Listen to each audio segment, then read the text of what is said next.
Assalamualaikum warahmatullahi wabarakatuh. Allahu Akbar, Allahu Akbar, Allahu Akbar. Allahu Akbar, Allahu Akbar, Allahu Akbar. Allahu Akbar, Allahu Akbar, Allahu Akbar. Allahu Akbar kabira. Walhamdulillahi katsira.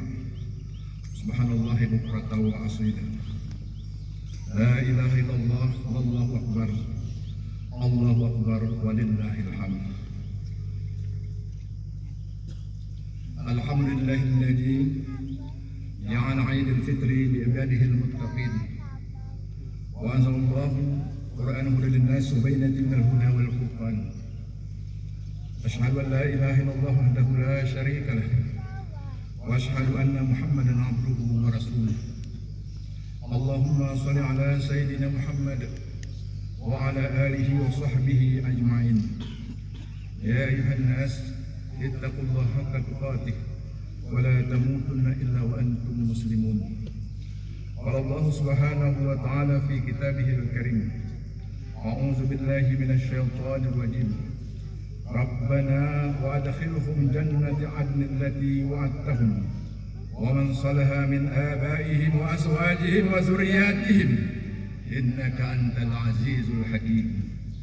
Hadirin sidang jamaah yang berbahagia, sebelum saya mulai khutbah pada hari yang berbahagia ini, saya akan menyampaikan dua hal terlebih dahulu.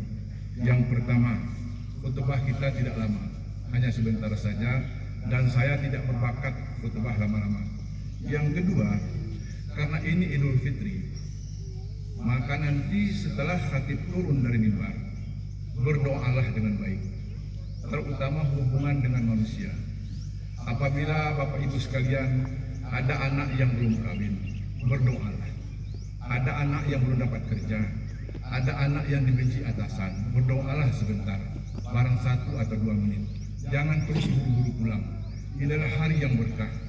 Kenapa orang di bulan Syawal banyak yang kawin? Inilah salah satunya. Jadi kita harus tahu itu. Jangan terus buru-buru pulang. Insya Allah lontong tetap ada.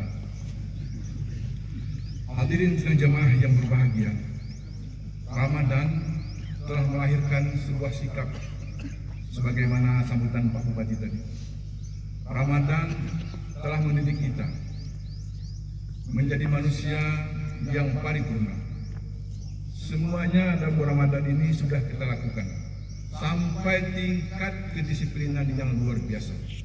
Bayangkan hadirin, semua yang kita beli, kita punya, kita urus, kita buat di atas meja, di atas hidangan, semua sudah ada. Tapi kegersah waktu udah barang contoh. Udah barang contoh.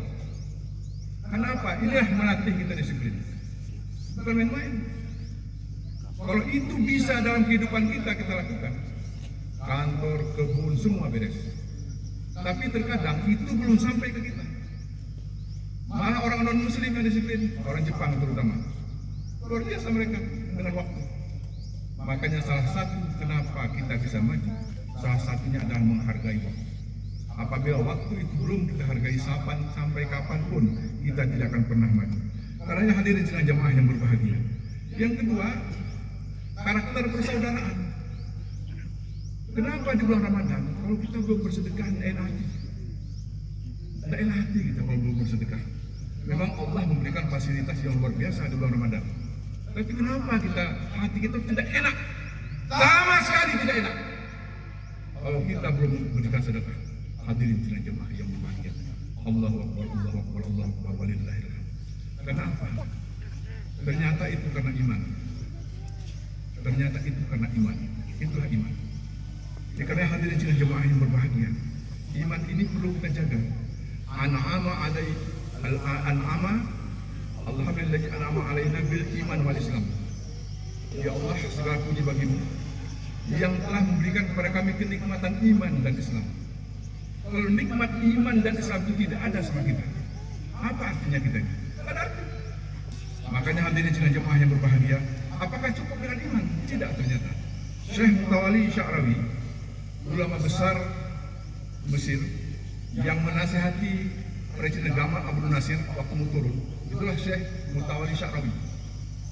Beliau luar biasa, Allah berikan kecerdasan yang luar biasa. Luar biasa, kata Syarawi. Dia katakan begini,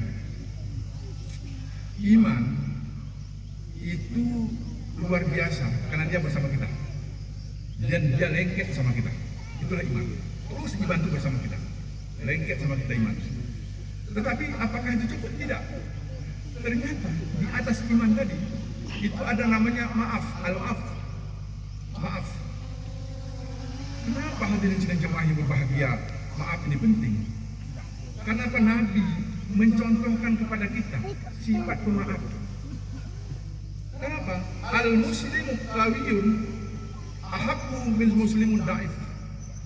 Muslim yang kuat lebih aku cintai daripada muslim yang da'if. Ternyata sifat tidak pemaaf itu menyebabkan fisik kita rontok. Kalau ada dendam di hati kita, itu berbagai penyakit akan datang ke kita. Makanya maaf itu harus cepat. Dendam, iri hati, semua penyakit-penyakit batin itu selesai dari kita. Kalau itu masih ada di kita, secara fisik kita bermasalah, secara rezeki Allah akan tahan ke kita. Bagaimana makna maaf? Hadirin sidang jemaah yang berbahagia. Kalau kita lihat di Google, nanti ketik aja di Google, ada 11 manfaat maaf. Bayangkan hadirin sidang jemaah yang berbahagia. Maka Nabi kita memberikan contoh kepada kita, itu luar biasa. Makanya ada hal-hal kecil, remeh-temeh kata orang Malaysia, jangan masuk batin, jangan masuk hati, hilang terus. Allah, apakah dada kita ini? Allah, pergi dari kita itu yang sifat-sifat seperti ini. Yang ketiga, kata Mutawalli Syarabi, silahul abna. Nah, tadi kan iman, terus maaf, terus silahul abna. Anak-anak yang baik, anak-anak yang soleh, itu tanawuk fil rezeki. Itu mendapat kita seakan-akan mendapat anak yang baik itu, anak yang soleh, seakan-akan kita sudah mendapat semua rezeki yang kita dapat. Mana hadirin sidang jemaah yang berbahagia? Kita dapat anak satu orang, ada dua orang yang soleh, yang baiknya luar biasa. Belum lagi kita ngomong, anakku, ayah ini sepertinya kalau pergi ke masjid, kalau Honda yang ada belum pas, maka kalau bisa kau gantilah. Belum kita masih terbersit di hati, anak kita langsung berikan satu Supra. Kalau NMAX jangan, jatuh nanti, ya kan? Supra boleh, ya? Karena sudah tua orang tua kita, jangan beli NMAX lagi, bahaya nanti, ya? Jadi itu contoh, itu anak yang soleh, tahu dia keperluan orang tuanya, ya? Hadirin sidang jemaah yang berbahagia. Ini dalam bulan Ramadan kemarin kita baca itu. Ilahi lastu lil firdausi ahla wala aqwa 'ala naril jahimi faghfirli fa innaka ghafiruz dzambil 'azimi. Kata Syekh Syarawi, setelah iman, setelah maaf, setelah anak saleh, ada lagi yang keempat ini. Apa itu? Ridha Allah. Kalau kita mendapat ridha Allah, berarti semua sudah beres. Semua sudah beres. Kalau tadi Imam Syafi'i, syairnya itu apa? Ya Allah, aku beribadah tidak mengharapkan surgamu. Aku beribadah tidak mengharapkan rezeki yang banyak. Aku beribadah kepadamu karena aku takut azab nerakamu yang sangat pedih. Ampunilah aku ya Allah, karena Engkau Maha Pengampun. Itu kata Imam Syafi'i. Ternyata hadirin sidang jemaah yang berbahagia, lebih lagi dari itu. Apa itu? Rabi'ah al-Adawiyah. Apa kata Rabi'ah? Ya Allah, kalau aku beribadah kepadamu karena aku ingin surgamu, buang surgamu. Ya Allah, kalau aku beribadah kepadamu karena aku takut nerakamu, masukkan aku ke dalamnya. Tetapi aku beribadah kepadamu karena aku cinta kepadamu, karena aku mengharapkan ridhamu. Apa artinya hadirin sidang jamaah yang berbahagia? Berarti iman tidak mengharapkan fasilitas. Ini Pak Dandim, Pak Kapolres, Pak Bupati, semuanya pejabat sekarang ini, Pak Ketua DPR, masih gagah sekarang karena menjabat. Masih banyak orang datang ke rumah. Coba nanti kalau berhenti, bisa dihitung. Kenapa? Berarti penggemar Bapak, pengikut Bapak selama ini itu tidak sama dengan Rabiah Adawiyah. Kalau Rabiah Adawiyah, dia cinta kepada Allah, yang lain itu tidak dia urus. Jadi kalau saya suka sama Pak Kapolres, Kapolres tidak dia, apapun ada jabatannya lagi, dia tetap sahabat saya. Ini hadirin sidang jemaah yang berbahagia. Kita geser sedikit pemahaman Rabiah Adawiyah tadi, kita geser sedikit. Ternyata hadirin sidang jemaah, itulah terjadinya. Maka di kita ini banyak kita kecewa, banyak pejabat kecewa. Waktu dia menjabat, cium tangan-tangannya Kapolres, yang lain pun kita cium. Setelah dia berhenti, buang muka. Saya tidak tahu Pak Bupati apa tahu buang muka. Langsung kita sebut tidak kenal lagi. Ini paling bahaya hadirin sidang jemaah yang berbahagia. Karena itu wa minan nasi may yashri nafsahu ibtigha'a mardatillah wallahu rahufun bil ibad.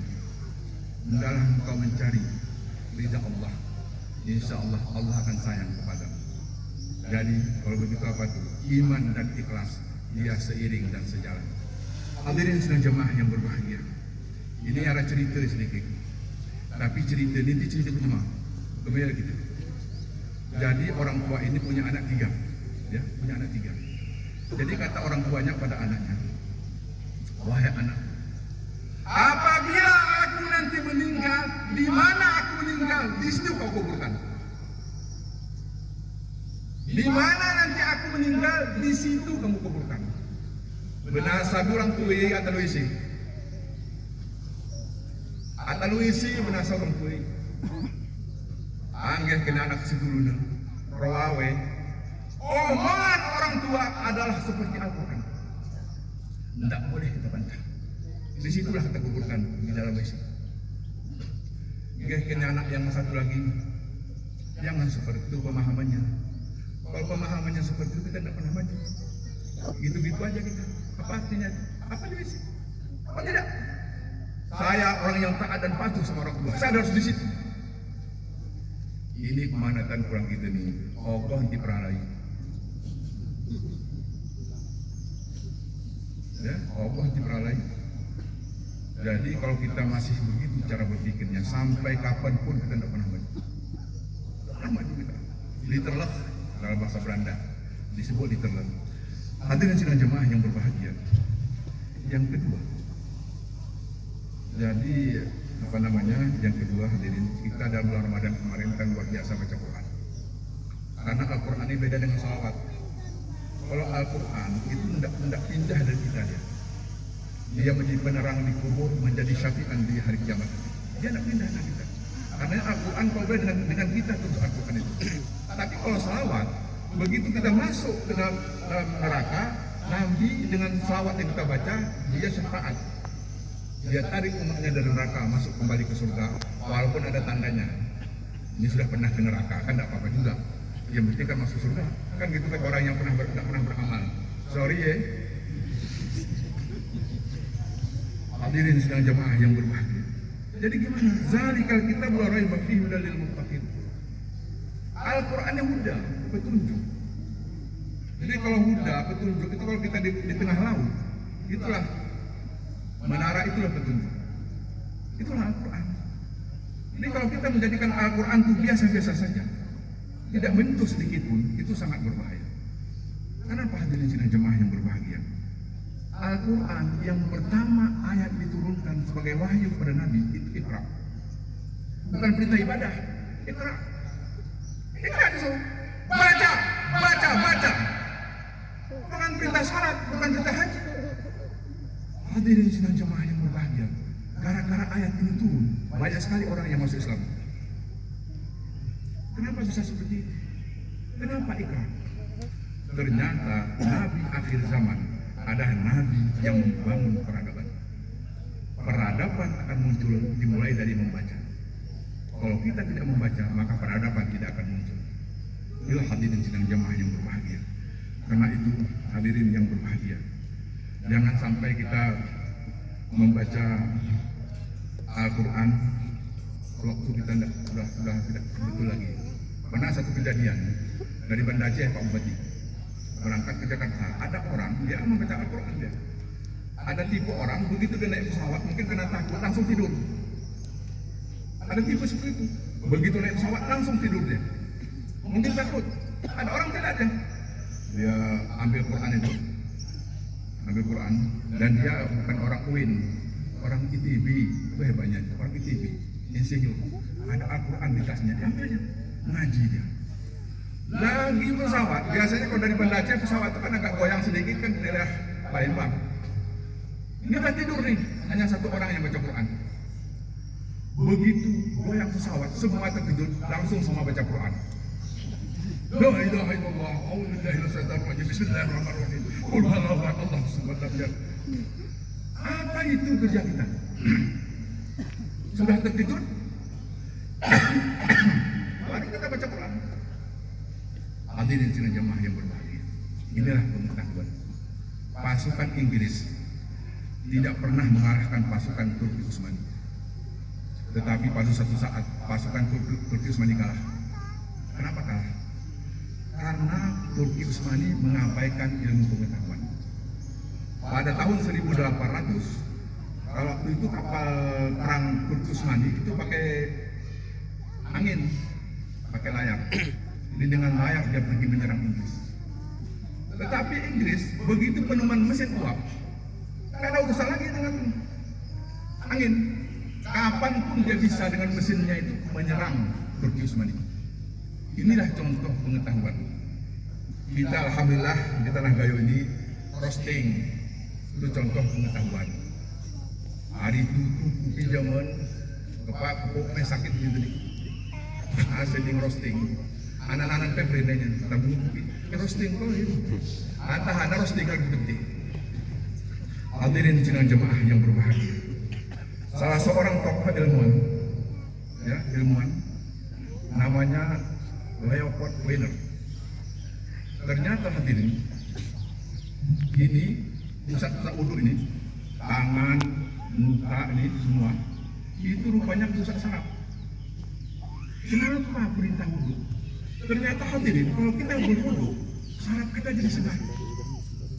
Begitu saraf kita segar, pikiran kita jadi segar, kita jadi sehat. Itu Leopold Weiner meneliti wudhu. Gara-gara itu dia masuk Islam. Bayangkan. Yang kedua, itu Masaru Emoto dari Jepang. Dia meneliti air. Jadi kalau ada orang yang merajah air, Bismillahirrahmanirrahim. Allahumma samawati wal ardh. Ini kan diterang hati. Allahumma samawati. Minum nih. Ternyata nih air ini. Bagaimana kita berkomunikasi dengan dia? Dia akan jadi seperti itu. Ini penelitian Emoto tadi. Kalau kita bacain, ya Allah, terangkanlah hatiku ya Allah, Bismillahirrahmanirrahim. Minum. Itu penelitian. Gara-gara itu beliau masuk Islam. Kebayanglah hadirin sidang jemaah yang berbahagia. Kenapa para ilmuwan bisa jadi seperti itu? Kenapa bisa jadi seperti itu? Mereka meneliti yang luar biasa. Banyak hal lagi hadirin sidang jemaah yang berbahagia. Karenanya, marilah sama-sama Al-Quran ini kita baca, kita perkuat. Jangan Faizal qira'at Al-Quran fansitu fastami'lah. Jika jemaah baca Quran, kalau ada orang baca Quran kamu dengar. Itu minimal.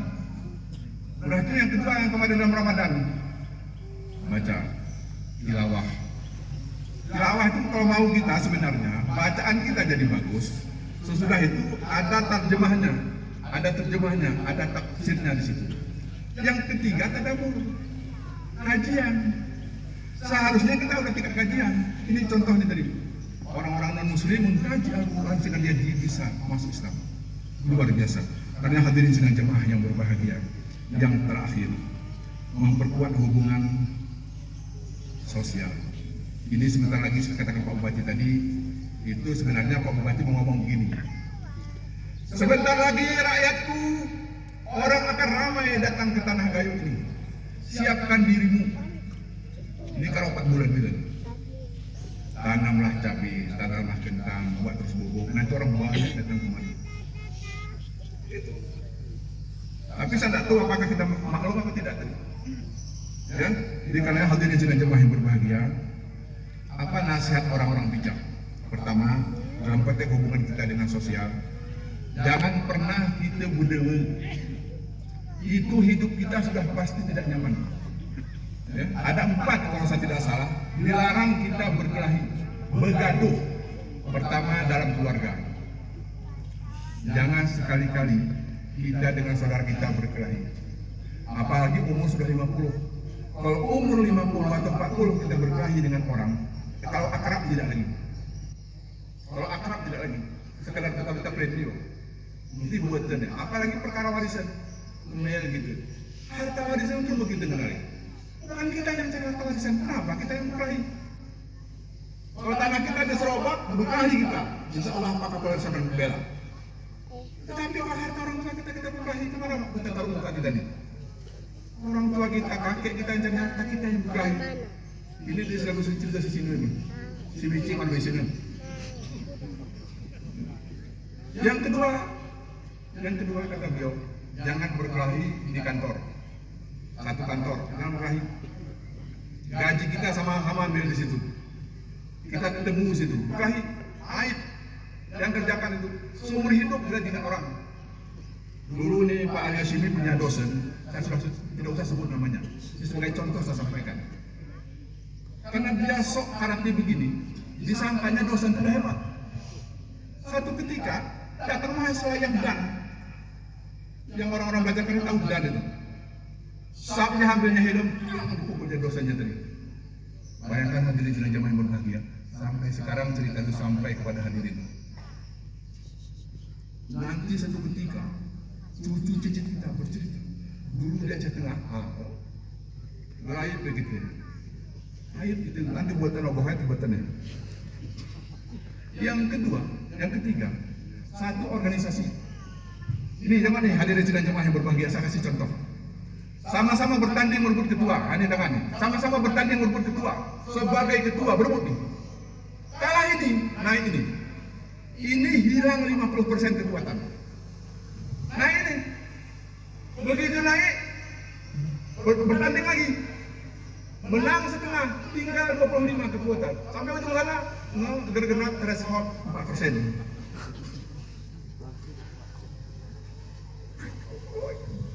Usul salah tuh ya. Galip di muluan muripi.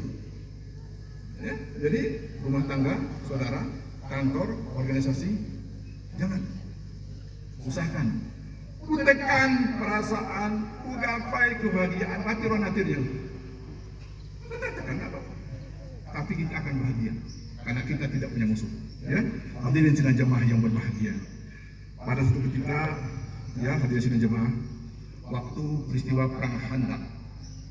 Itu perang Khandaq itu hadirin 3 hari sahabat tidak makan. 3 hari sahabat tidak makan. Begitu sahabat 3 hari tidak makan, ada satu orang.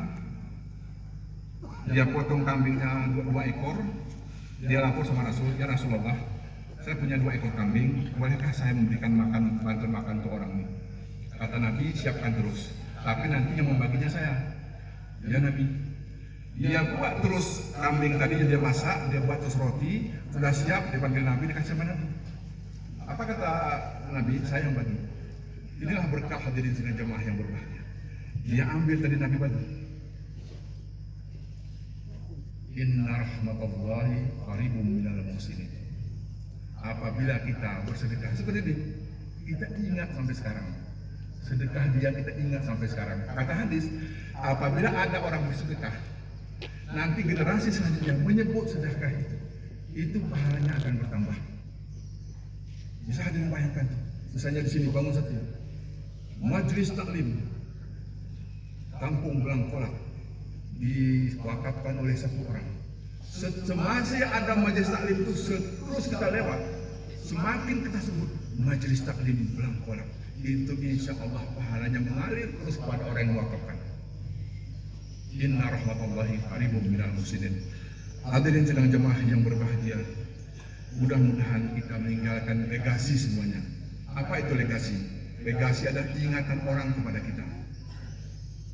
Guna ponuin redami dan bapak. Oh terus, oh ya keringat itu. Jadi guna kita cari. Guna ponuin, wah nabi dengan sedekah pak. Dari mana nih mau itu tidak bisa sedekah dong. Bayangkan hadirin sidang jemaah yang berbahagia. Berarti legasi paman kita adalah orang yang suka bersedekah. Gunung pun menawin, ibu apa yang ada legasi kerja. Oh ini. Si paman di derawan sana itu orang buruk. Jadi hadirin sidang jemaah yang berbahagia, marilah sama-sama kita meninggalkan legasi yang insya Allah legasi itu akan diingat orang dan akan mendatangkan pahala kepada kita, insya Allah surga tempat kita. Amin. Demikian hadirin sidang jemaah yang berbahagia, semoga ada manfaatnya bagi kita sekalian. Astaghfirullah innahu wal ghafurur rahim.